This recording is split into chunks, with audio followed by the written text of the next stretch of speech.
읽어주는 아침 묵상 말씀입니다. 오늘은 창세기 41장 말씀으로서 총리가 된 요셉이라는 제목으로 묵상하겠습니다. 하나님께서는 세계 역사를 주관하고 계십니다.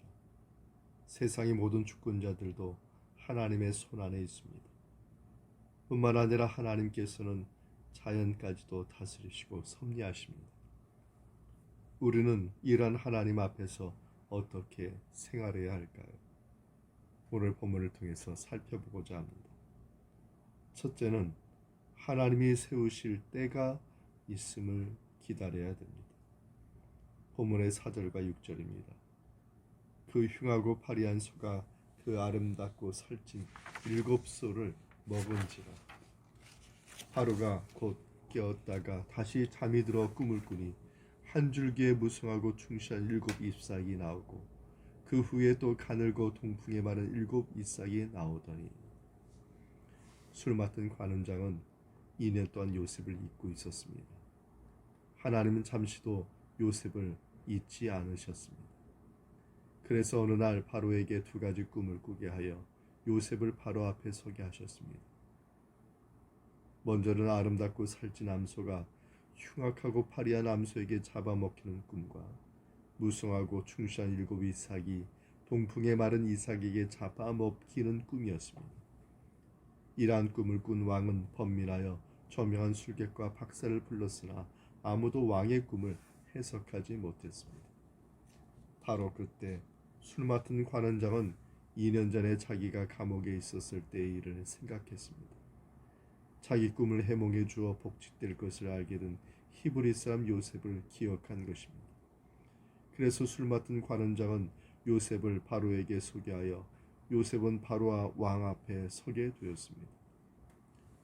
우리는 하나님의 응답에 대하여 너무 조급해하지는 않습니까? 당장 문제가 풀리지 않는다고 실망하거나 짜증내지는 않습니까? 시편 37편 7절에 이르기를 여호와 앞에 잠잠하고 참고 기다리라. 자기 길이 형통하며 악한 꾀를 이루는 자 때문에 불평하지 말라고 말하고 있습니다. 고난을 받을 때 낙심하지 말고 조급해하지 말며 믿음으로 하나님의 때를 기다려야겠습니다. 요셉은 2년 전에 술 맡은 관원장이 복직이 되어 나갈 때 자기의 구명을 부탁했습니다. 그리고 요셉은 만 2년간을 기다려야 했습니다. 이 기간은 요셉에게는 참 긴 세월이었을 것입니다. 그러나 그는 하나님 앞에서 자신의 삶을 포기하지 않았습니다. 이와 같이 우리들도 우리의 삶이 하나님 앞에 있음을 믿고 믿음으로 주님의 때를 기다리는 우리 모두가 다 되기를 소망합니다.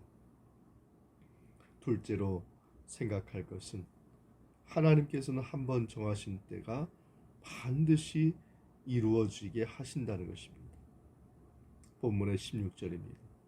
요셉이 바로에게 대답하여 이르되 내가 아니라 하나님께서 바로에게 편안한 대답을 하시리이다 라고 요셉이 말하면서 요셉이 바로의 꿈을 풀기 시작합니다. 그 꿈은 이렇습니다.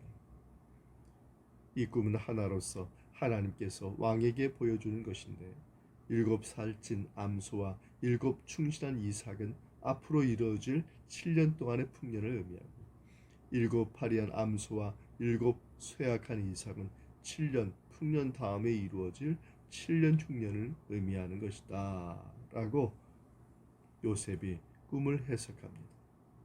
그러면서 요셉이 말합니다. 이 모든 것은 하나님께서 정하신 것이다. 요셉은 꿈을 해석하는 능력이 자신에게 있는 것이 아니라 하나님께 있음을 말하고 이렇게 2번에 겹쳐 꾸게 하신 것도 이것이 하나님께서 정하신 것이라고 말했습니다. 요셉은 바로 앞에서 모든 원인과 결과를 하나님의 섭리 안에 있다는 것을 증거했다는 것이죠.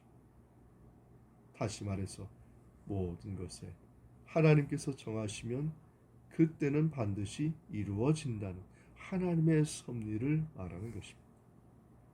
이와 같이 우리들의 인생의 길도 마찬가지입니다. 하나님의 안목으로 보십시오. 하나님의 안목으로 나 자신을 살피십시오. 하나님의 안목으로 내가 얼마나 소중한지를 깨닫게 하시기를 바랍니다. 그래서 하나님의 때가 되면 지금은 연약하고 지금은 보잘것없어도 하나님의 때가 되면 하나님의 정하신 때는 반드시 이루어진다. 저와 여러분을 향한 하나님의 때가 있습니다. 하나님께서 반드시 은혜와 복으로 그 때가 이루어지게 하여 주실 것을 믿으시기 바랍니다. 셋째는 그 때가 올 때까지 우리가 무엇을 해두냐? 맡겨진 일에 최선을 다하는 청지기의 삶을 사는 것입니다. 오늘 본문에 보면 마지막에 바로가 요셉의 꿈과 그리고 그 해석 능력과 그리고 행정 능력에 감탄하여서 요셉을 총리로 세우고 그의 이름을 바꾸고 그리고 요셉을 장가들이게 하는 것을 본문에 말하고 있습니다. 45절입니다. 그가 요셉의 이름을 사므라 바네아라고 하고 또 올해 제사장 보디베라의 딸 아스낫을 그에게 주어 아내로 삼게 하니라. 요셉이 나아가 애굽 온 땅을 순찰하니라. 요셉은 하나님의 지혜로 꿈을 잘 해몽했을 뿐 아니라 바로 왕에게 앞으로의 대책까지 제시했습니다. 그 대책이 무엇입니까? 명철하고 지혜 있는 자를 선출하여 애굽 땅을 치리하도록 하고 양국 업무를 관장할 관리를 증언하여 7년의 풍년 기간 동안 수확의 5분의 1을 거두어 상납토록 하고 각 성에서 저장해야 한다고 제안했습니다. 이러한 요셉의 지혜로운 제의에 감명을 받은 바로는 요셉을 어떻게 합니까? 너와 같이 지혜 있고 명철한 자가 없다고 요셉의 지혜와 명철을 극찬하였고 그를 국정을 치리하는 총리의 자리에 세웠으며 그리고 임명식을 거쳐 이름까지 고쳐주었습니다. 로마서 8장 18절에 이르기를 생각하건대 현재의 고난은 장차 우리에게 나타날 영광과 비교할 수 없다고 하였습니다. 하나님께서는 가장 낮은 죄인으로 취급받던 요셉을 애굽의 총리로 높여주셨습니다. 마찬가지로 이 땅에서 고난을 참고 살아가는 우리도 장차 영광을 누리게 될 것입니다. 우리는 억지로 지도자가 되려고 하지는 않습니까? 하나님의 소명과 환경적인 인도를 무시하지는 않습니까? 잠언서 3장 5절에서 6절에 말합니다. 너는 마음을 다하여 여호와를 신뢰하고 내 명철을 의지하지 말라. 너는 범사에 그를 인정하라. 그리하면 내 길을 지도하시리라 라고 하였습니다.